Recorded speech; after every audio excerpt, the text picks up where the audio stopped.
Welcome, everybody. I know, John, I know why we don't usually have like 30 people, but I know why we have fewer because the invitation said invite insects into your yard. And even if people want predators, helpful predators, some of them are a little bit squeamish. But tonight we are going to talk about insects. So here's something to think about. We're going to talk helpful insects and not the pollinators. What percent of insects do you think are harmful to crops? And what's the value of crops saved by wild insect predators? Those predators we incidentally kill, when we have big farms and we use a lot of, I just mean agriculture in general, use a lot of pesticides, then those are not supported. And we grow monocropping and that doesn't support them. And yet these wild insects persist and they actually are very helpful despite the fact that they're, up against it quite a bit. So here are the facts. If you have a number in your head for these things, that's it. 1% are harmful to crops and billions of crops saved by wild insects, billions of dollars worth of crops. We're going to talk tonight about the fact that beneficial is not just the pollinators. I'll tell you three ways that they live. We'll meet some of them and we'll figure out how we can make our garden worthy of all of these. So here are the three lifestyles that they live. It's basically how do you raise your babies? So on the far left, it says parasitoid. That a wasp is laying an egg, that's not a stinger, it's an egg depositor, into a cabbage worm that's going to eat a cabbage. The cabbage worm doesn't get to do that because the baby that hatches is going to eat, brace yourself, inside that cabbage worm and kill it. So that's what a parasitoid is. That's different from a parasite. Parasites don't kill their host, parasitoids do. And it's their babies that are doing it. So you have to have the parents around first, and then the babies will do it. In the middle is a predator. That's a baby lacewing. They are super voracious, and predators just go straight for the insects. It's often their babies who are doing it. And on the right-hand side, I invented the term provisioner for these guys. These make little cavities in holes and other, tubes and maybe holes in an old stump and things like that, some often in the ground.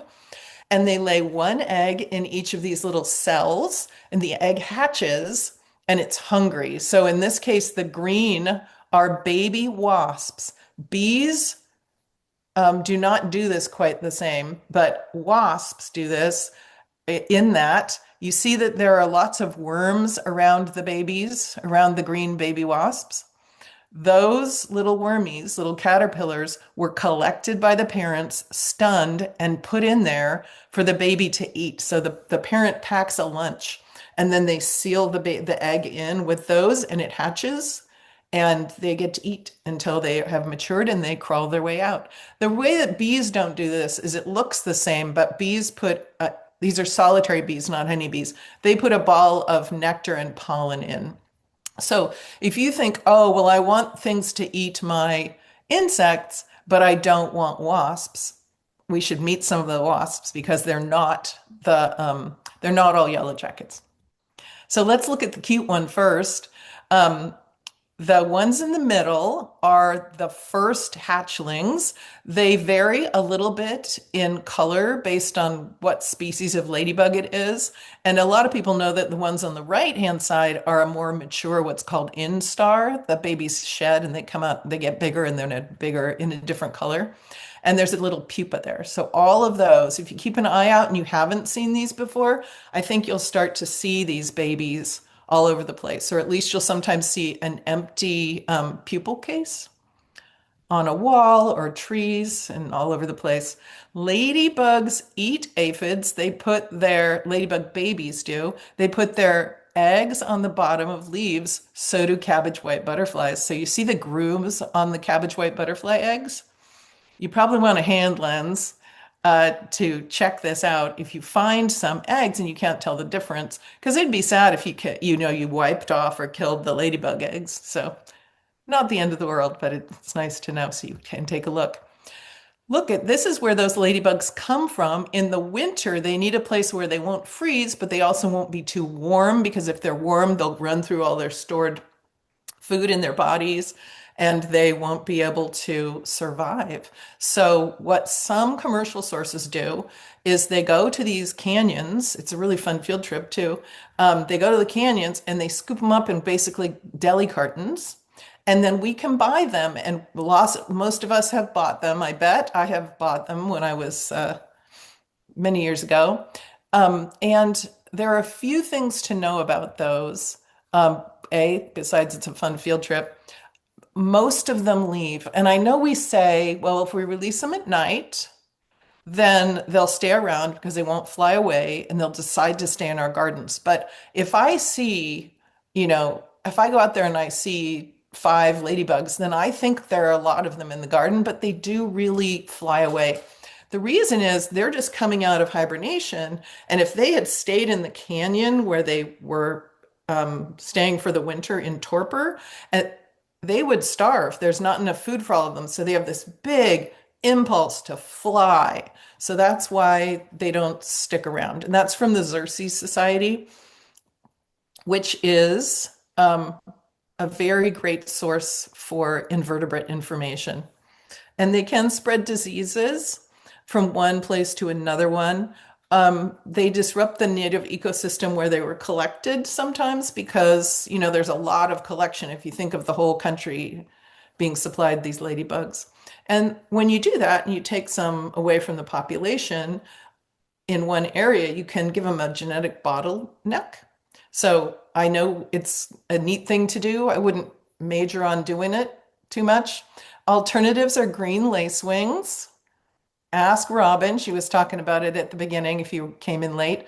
Or you can get minute pirate bugs. They are unspectacular insects, but Arbico has them. John, can you Google Arbico pirate bugs? Maybe put it in the chat. If not, if you want to know about it, you guys can email me. They're more expensive. I might split a packet with a friend. Robin, you could try that if it doesn't work out.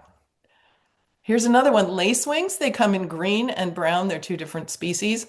You can see the larva on the bottom eating. And the two things on the right are pupae of the two different species.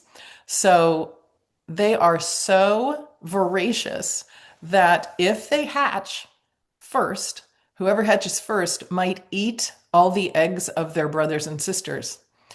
So some species of lacewings put their eggs, the far left bottom picture, they put their eggs on stalks so that their brothers can't eat them. Does anybody have something to say about lacewings or ladybugs so far? Please do tell me. John, can you check the chat periodically? He's muted. It's all Yep, right. I am on it. Okay, thank you. I know you are. Sorry. Doesn't this look like a housefly that's gonna spread disease? But it's not. It's a tachinid. Do you see its shiny behind with the spiky hairs on it? That's a pretty good identifier.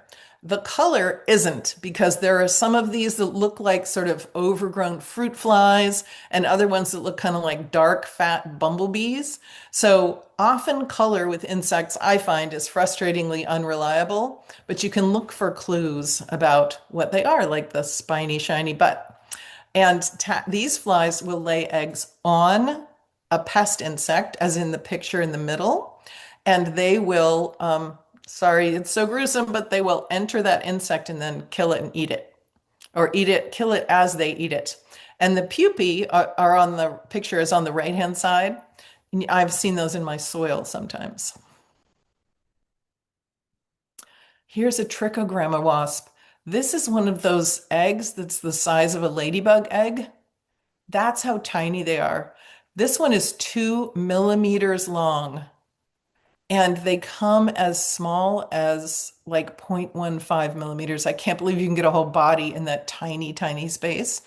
She is tapping that egg to assess its mass and volume to figure out how many eggs she can lay in it, how much food is there, and how many babies can she put in. Does anybody see really teeny tiny insects in your garden? Yeah, Robin's nodding. Where do you see them, Robin? You got to unmute. Yeah, Thanks. sorry. I see them everywhere, really. I mean, I see them a lot on the soil itself, moving Mm-hmm. around on the soil itself. Some of them are flying and some of them are crawling. They look like tiny little gnats almost, and maybe they are gnats. I don't know what everything is, but generally they seem to be harmless. Yeah, sometimes if it's fungus gnats, they're eating just the mold that forms on top of potted, seedlings or something. Yeah. Interesting. Yeah. Well, she's going to reduce your pest populations there. Here we go. I want to help us understand. You probably know this. Paper wasps are not the same as yellow jackets. Not every wasp has the same behavior. So like, yellow jackets are very defensive of their nest. If one of them gets smushed or bites you as it dies, it can mark you, and then the other ones will come out and attack you. But paper wasps are not that kind of insect. They're related, but they're much less aggressive. They make a littler nest. And both paper wasps and yellow jackets are provisioners. So they're going to eat the pest insects, especially like wormy, crawly things like caterpillar-y things. Um, I've heard people say yellow jackets are mean. I saw one go up to a caterpillar, like a cabbage looper that was eating a cabbage, and they just killed it and left, or just bit off its head and left. Well, what they're doing is breaking it into small pieces so they can take it back because they can't carry the whole thing. So when I have had a yellow jacket's nest, I don't want you to have one where your kids are playing or like anywhere that you don't feel safe. But when I've had one on the edge of the wood that is next to my fairly small property, and I've just left it in the tree, I've never had a cleaner garden. So it's your choice about the yellow jackets, but the paper wasps are also helpful and not very aggressive. There are mud daubers too. That's what they're how they make their nests with mud, and they're provisioners also. I know in late in the summer, sometimes we have bumper crops of golden digger wasps, really big ones. So if you see this, it looks quite menacing, but it's not. John McInnes, you said you had these all over your oregano, I think, right? That was a couple years ago. Last year, I had a problem with my uh, drip irrigation on one of my onion beds, and onions will start to bloom if they don't get enough water. And so I thought, oh, it's kind of too late. I increased the water, but it was kind of too late. They'd already decided to bloom. So I had a Mm-hmm. whole bed full of blooming onions, and I at one time counted about 20 to 30 golden diggers at one time. They were Wow. just all over it. So I mean, that, like you said, they're very, very, very peaceful, uh, and they don't harm anything. And so I enjoyed seeing them. Yeah. But yeah, Blue. So this year I'm planning, I think our discussion last time or the time before was about, somebody mentioned about planting a lot of onions. So I bought an extra sack of bulbs to just kind of plant around the perimeter of a lot of my beds. Oh, good where they where idea. they where they probably won't get enough water because I tend to irrigate towards the middle or leave the outside edge drier, so Mm-hmm. they will be blooming. So Oh, yeah. You can looking stress out plants and get them to bloom, huh? yeah. So it's kind of like hummingbirds. I figure now I got to take care of the golden diggers that will probably return. Yeah, that's neat. And you might notice, I mean, why are they all over the flowers if they're helping you control pests? It's because the babies are being fed or directly eating the pest insects. Often the parents don't. They eat the pollen and nectar in your garden. So that's how we have to prepare for these guys. And I'll talk about that in a little while. These are bugs. This is a category, a real taxonomic category not just all the insects in the world. And you can see, even if they're long-bodied or wide-bodied, they have a shield shape body. That's what this is called. And I just wanted to point out that not all bugs that you see are going to eat your plants or bite you or something like that. The one on the right is definitely not good for your plants. I also see green garden bugs, and I might have seen squash bugs before, and those definitely are sucking on your plants. Often, if you see a lot of bugs in one place, that's not how you see predators, right? Unless they've just hatched. But if they're hanging out like very heavily underneath squash leaves or something, those are probably not predators. They probably are sucking on your squash plants. But in this picture, only the rightmost picture is a plant eater, and the other ones eat the bugs that eat your plants. And the two on the left here eat your plants, and the two on the right don't. And I put the word stink bug because people will say, I know stink bugs. I grew up in the Midwest and I know that they do terrible things and all this kind of thing. And so we think that they're all stink bugs, but they aren't necessarily. So I'm not saying leave them. I'm just saying maybe check it out first. These are ichneumon wasps. None of those is a stinger. They're all egg depositors. And aren't they beautiful? If we can keep ourselves from freaking out. I love to have these around. Syrphid flies, their babies are pretty good eaters. Sometimes syrphid flies look like bees, sometimes like wasps. The babies are, these are different stages of the babies on the right-hand side. They can be different colors, but they do come in green. And when I see that middlemost little larva right here, I used to think, there's no way a squishy little green thing like that isn't eating my plants. But it turns out that is what a baby syrphid fly looks like. Oh, these are also called hover flies. They're the ones that are like helicopters and they'll like hover and then move and hover. So they're cool. The left one is a bee. We can know because she has her panniers on her legs, her baskets full of pollen. And the one on the right is a syrphid fly. These guys are so tiny. They're 1/8 inch long. They're not very remarkable looking. They're hard to find, but these are the things that you can buy. You can buy them from Arbico Organics, and I don't know where else. If any of you know where, do tell. Um, they have a nice feature, and that is they're generalists, so they'll eat a lot of different prey insects, and they don't ignore one bad bug, waiting around until the population of their favorite food gets really high and then start eating. They'll just eat whatever you have at low numbers, even though you don't have a lot of one thing. So they just roaming around. So I see them when I pull, I think I see them. I'm not a great entomologist, but when I'm pulling like plants out, I'll see them scurrying away out from under the plants sometimes. Does anybody have anything to say about any of these insects, types of insects? I know we have people with expertise here. John? Nothing in the chat. Oh, okay, thanks.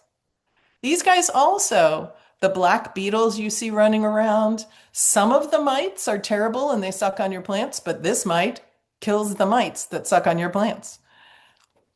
This is a mature beetle. It is actually a beetle. It's called a devil's coachman, I think, because it looks like it's wearing a black tailcoat. And they can eat pest insects. They can eat these guys, these violet beetles, violet ground beetles, can eat slug eggs. They're kind of generalists, but whatever they find that they can eat, they'll eat. And when I discover one of these centipedes, I know not to grab it because it's a fast predator with a good sense of jaws. So when it's scurrying away, what it's doing is trying to get out of the light, but also the reason it's fast is that it needs to chase stuff. I think that's pretty cool. Please call out if you have anything to say. So how do we convince helpful insects to live in our garden? Do tell your methods. One way is to not spray. And if we are not going to spray pesticides, then we need to do some integrated pest management. So one of those is that we mitigate, we don't eradicate. If you want no insects in your garden, you're not going to have an ecosystem going in your garden. It's going to be very different. And so you won't have insects helping you. So even if we have slugs, I don't want you to feel bad that you have slugs. I know people do put out bait and things like that. Um, and we still can't get rid of them. So we shouldn't feel bad about that. Uh, and we know what pest levels are harmful versus harmless. So that gorgeous cabbage on the right-hand side has some brown spots, maybe from bacteria. It has some white spots from powdery mildew. It has holes in the leaves, and that is fine. The Washington Aggies told me that a plant that loses has to lose about 10% of its leaf surface before you notice a really big difference in its productivity. So I wouldn't, want 10% of the leaf surface to go away, but I also wouldn't entirely panic. If it's very early in the season and you have little plants and they're getting attacked, that's different from a more mature plant. Um, and you can know what your plants look like when they're healthy and what is a bad situation and just an unsightly situation by hanging out with your plants. You don't have to do hard studying, I think. In my opinion, you just be there and appreciate them, and then eventually you'll go, wait a minute, that guy looks sicker than usual. I have to figure out what's going on with him. And you can support your pest predators. So here's how. We need to feed their parents. So see that butterfly on the left? Why does it have a straw for a mouth? It is because those flowers on the left, even though they're teeny tiny, they have tubular nectaries. So you can see, I don't know if you can see my cursor, but it's down below the little flowers, there's a tube. So you need a tube-like mouth in order to get to those. That doesn't work for the predators who need their mouths for grabbing larvae and ripping them apart, right? So that they can take them home to their babies. So they need flowers where the pollen is obvious, it's on the surface, and the nectar is kind of open to the world. So it's quite different, when we look up beneficials, a lot of times it's just pollinators and they're like butterflies and stuff, which I love. But for these guys, they need kind of different things. And one of those things is teeny tiny flowers that are just presented, like really easy to get to. And a lot of the umbellifera of the umbel-shaped blossoms provide that. Umbels has the same root as umbrella, and they kind of look like an open umbrella. So all of these things have pollen that's readily available for them. Parsnips on the right, much later than chervil. Chervil is pretty early. I have chervil that's been blooming in April in my garden, so that's a pretty early one. Does anybody have another umbel that you use in your garden or that happens to grow in your garden that you just realize, hey, I have an umbrella shaped blossom?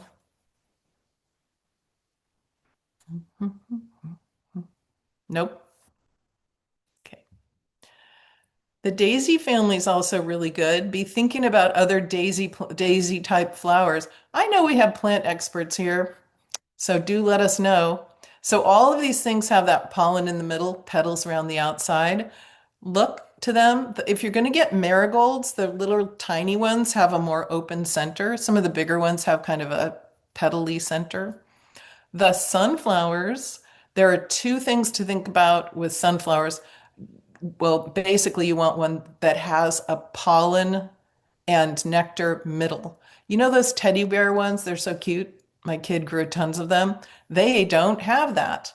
And there's a whole strain of them called, or various ones called florist sunflowers, or sometimes they'll advertise them as pollenless because it's supposed to be nice so they don't get on your fancy tablecloth. If you have a bouquet, it doesn't drop pollen.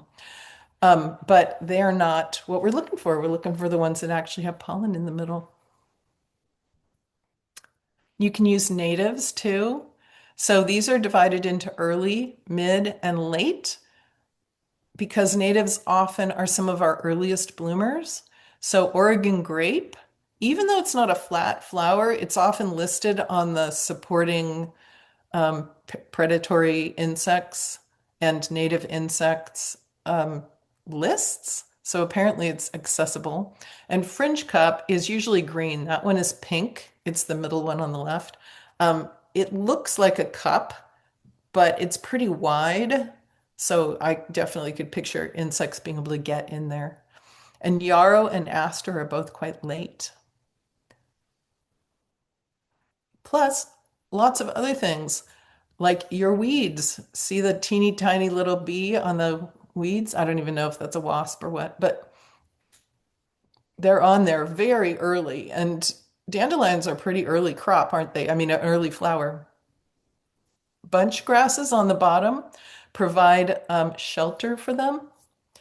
And we'll talk a little bit more about that. If your brassicas are bolting and you haven't, you're feeling like, oh, I should have harvested those before they bolted, you're doing a favor to your predatory and parasitoid insects. And herbs often have tiny blossoms. Buckwheat can be a bug zoo. You ought to try that sometime, John McInnes.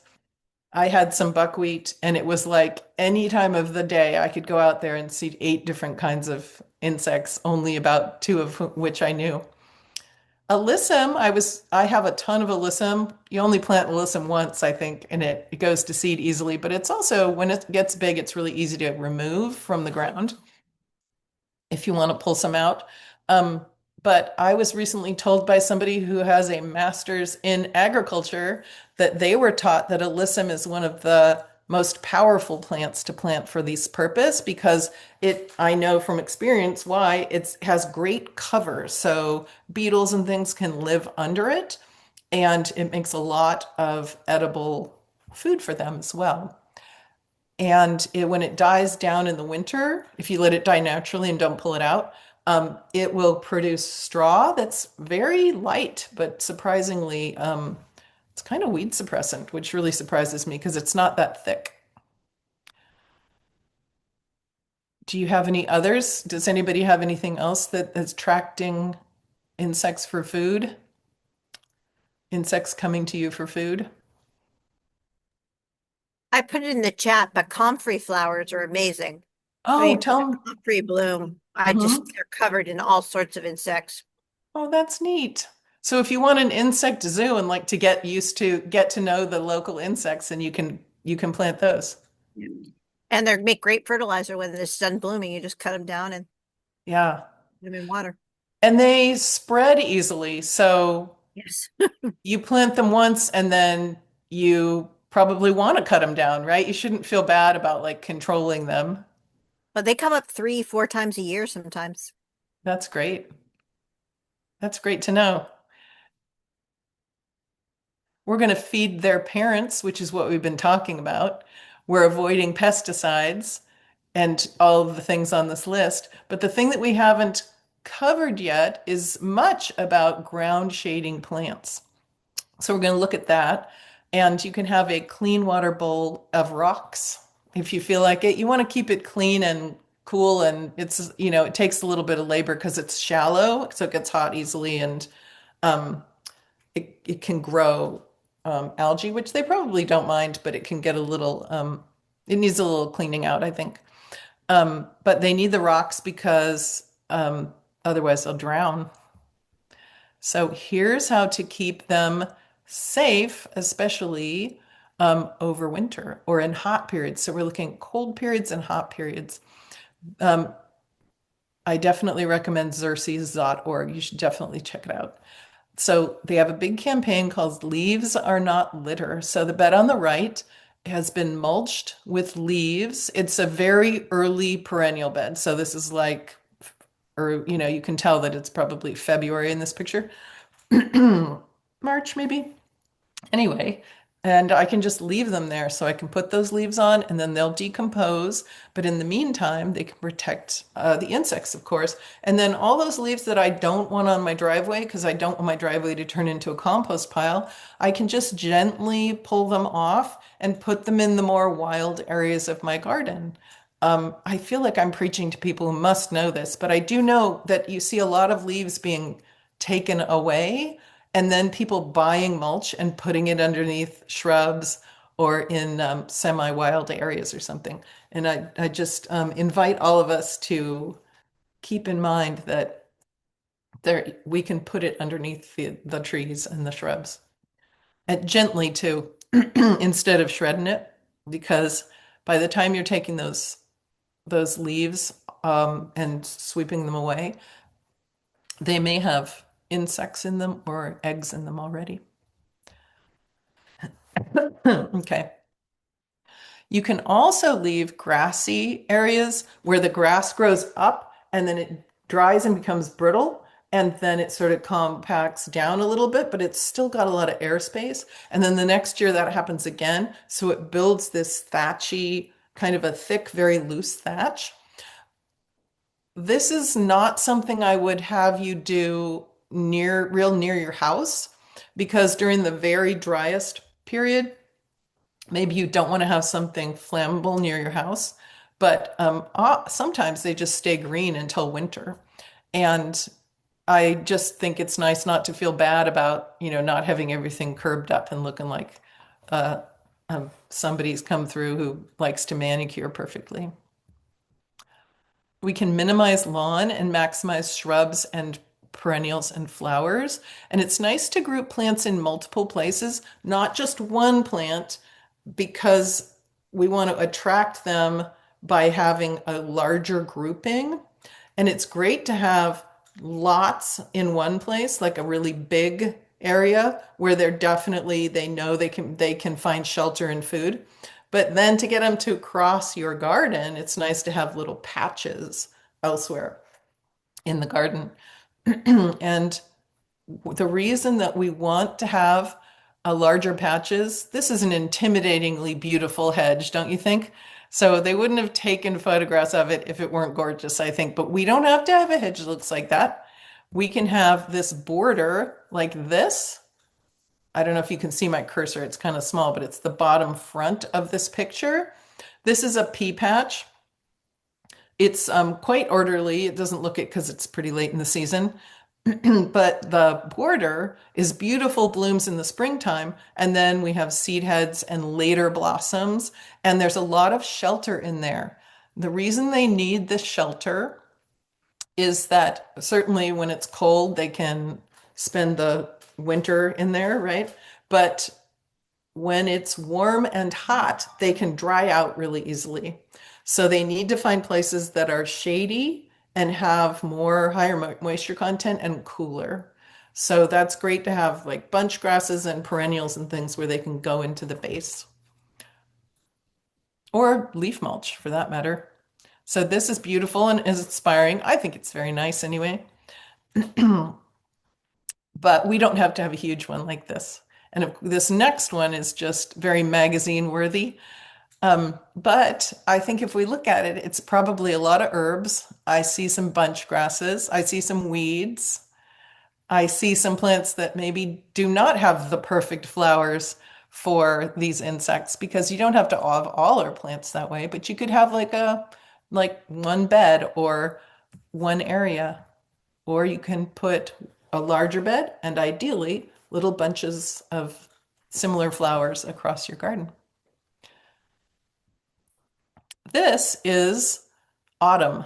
So a lot of this garden is kind of spent and it's a little hard to interpret. But the beds are short and they're this way. So this is no more than 8 feet long, this little bed. And there's another bed and they just keep going. And this is actually part of my garden. So I mostly walk on this lawn. Actually, it's weeds that I've shortened. But to water, I don't really have to walk on these little pathways. So I just didn't want to give up my vegetable space to the flowers.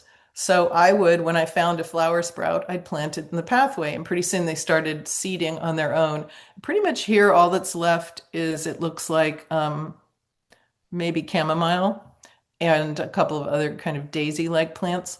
But I do occasionally walk in the pathway and it kind of tramples them a little bit. I don't go back and forth 50 times, right? But if you have a path that you don't use the pathways except when you set the seedlings out and then when you weed and then when you harvest, I think I like the idea of putting plants in the pathways.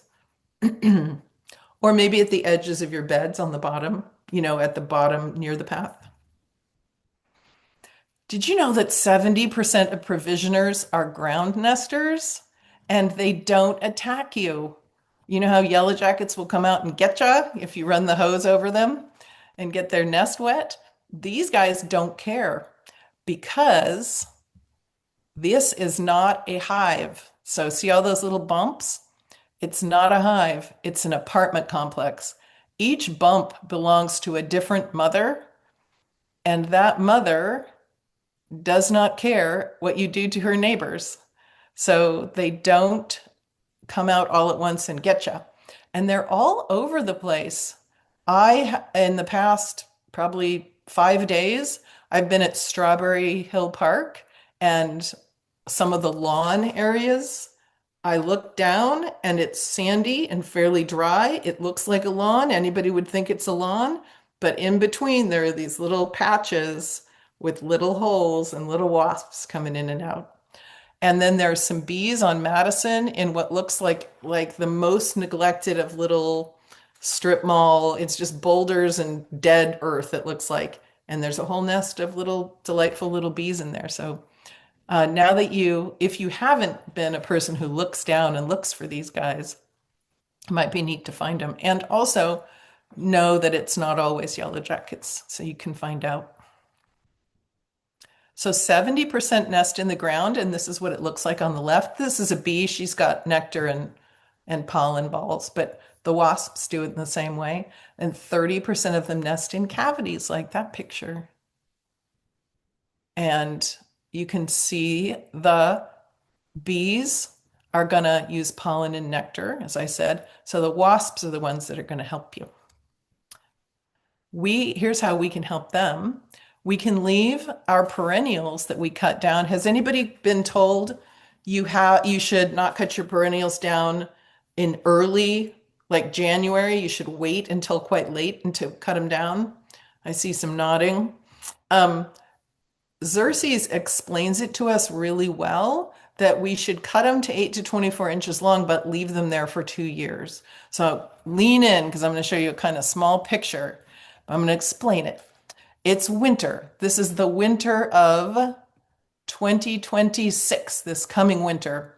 You've left your dead flowers on, and then in the spring, you're going to cut them between 8 inches and 24 inches.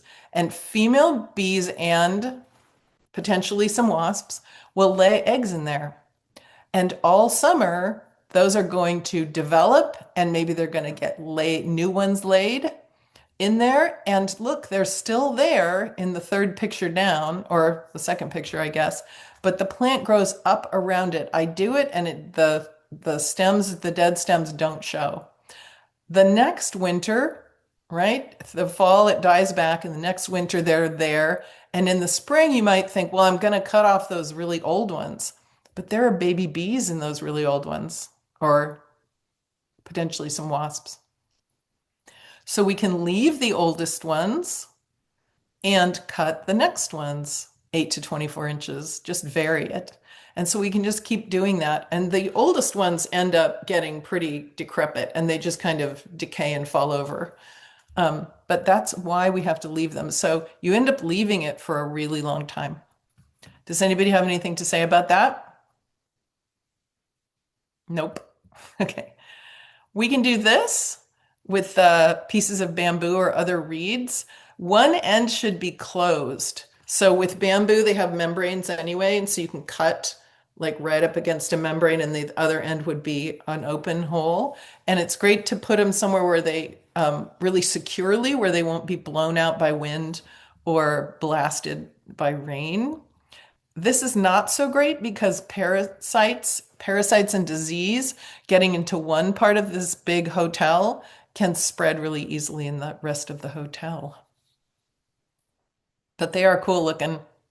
This is just a reminder. This is reminders to farmers that the ag department uses.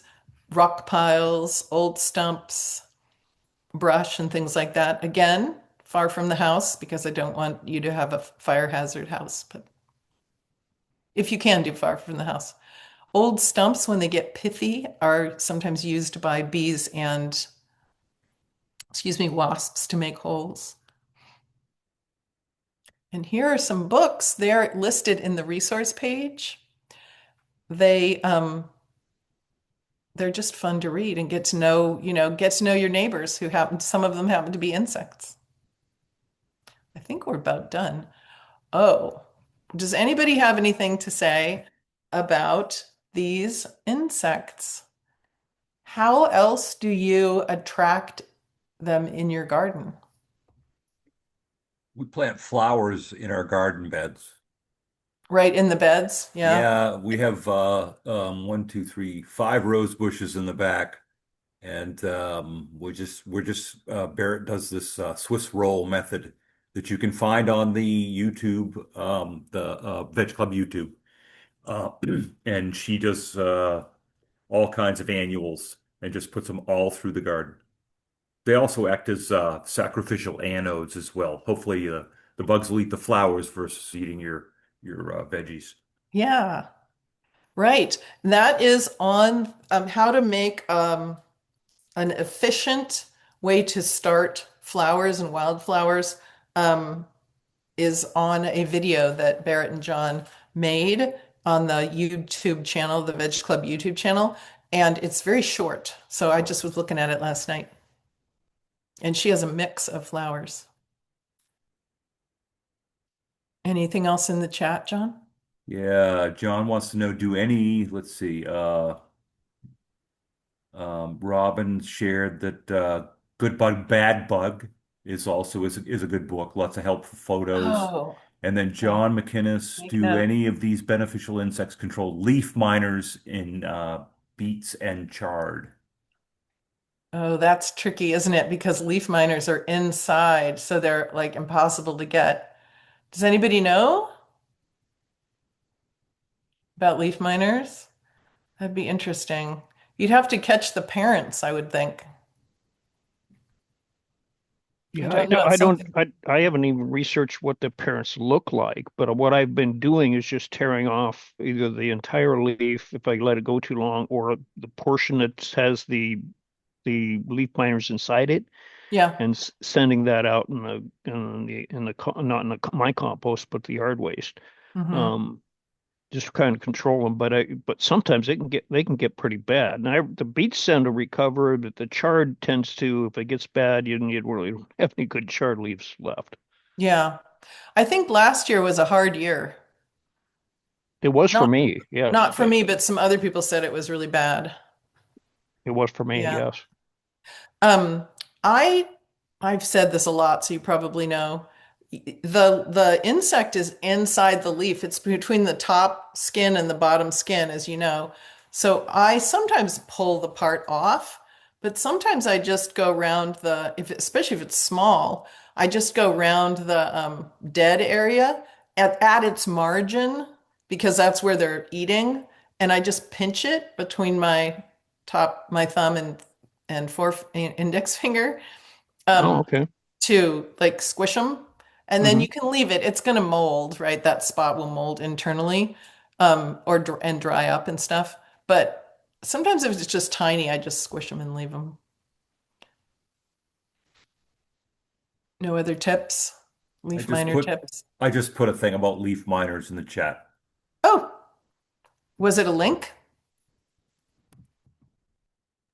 Yes, it is from let's see, one of the universities, um, Wisconsin, Milwaukee, And you haven't University of sussed it out Wisconsin to in see if it talks Milwaukee. about predators. It has bug of the week. Oh, okay. So Fine. I just thought it was kind of cool. I Yeah. scanned it quickly. Hopefully, there's Yeah, beneficial that information. at least the picture looks different than what I've seen. That's kind of like a trail Oh, there on are the different picture. kinds of leaf miners Yeah. that attack different things. Yeah, the So, ones I get are big blotches. I mean, it tends to start small and then grow out in a big yeah, blotch. Yeah. but there are different kinds of leaf miners, especially in Right, right. tree leaves. They'll just make a trail. And by the way, all of this eating of our plants is something that habitat restorationists actually love. If they plant a habitat and then they go back the next year and they're like, the ones I've been with have been like, look at all the holes in this leaf. This is fantastic. Because the point of plants is to make food for everything else. And often to get the birds food, you have to have them eat the bugs that ate the leaves. So it is normal for them to, we're activated in, we are taking part in, I should say, something that is not it's not a condemnation of our ability to adult. It's just our participation in the ecosystem. But still, I do want to stop those leaf miners. So, sorry, I'm going back and forth. Robin, good bug, bad bug, recommended? Yes, thumbs up. It's a great book. It's got a Okay, lot of good pictures. So for those of us who nice. are I seem to be bug challenged, but I have trouble identifying them in the garden. But the book's nice because it has some good pictures that help you identify things more easily. Oh, that's nice. When I read the descriptions, it's never color and pattern. It says comes in 17 kinds of, it's 17 colors. But if you look at the frunculated, it's them, Yeah, exactly. and like, I can't say that word. I'm not going to find that on the bug, No. but I shouldn't give up. I should try. Um, we're going to Wacky Nut Community Pea Patch on May 17th. We get a tour from 4 to 5, and then we get to have a potluck. So we get to bring a dish and hang out with the gardeners.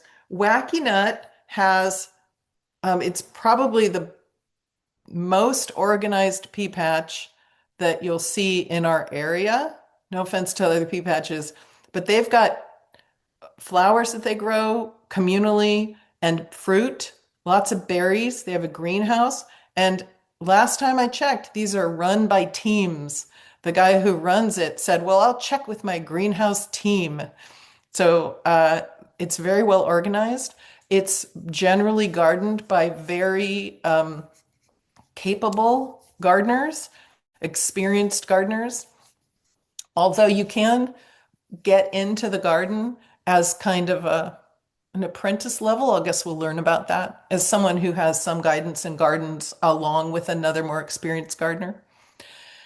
And they do sales and they have critter resistant beds. I'm sure you read it if you got the newsletter. If you're here without having got the newsletter, check the chat. You can sign up if you want to know what our events are.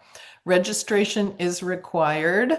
It's in the chat. The registration's in the chat, I believe. And if it's not, it's on the resource page. So I'm excited to do that. Oh, if you bring a dish, I mean, if you're gonna potluck, and I really hope you do, please bring a dish and ice to keep it cold. Hopefully, it's a dish that uh, is served cold because we're gonna have a tour for an hour, right? Um, and something to eat with, like dishes and utensils and drinkware, please. I'm letting myself be so relaxed, I get distracted. Um, yeah, so I'm really looking forward to that. And that's the end. That's the end of tonight.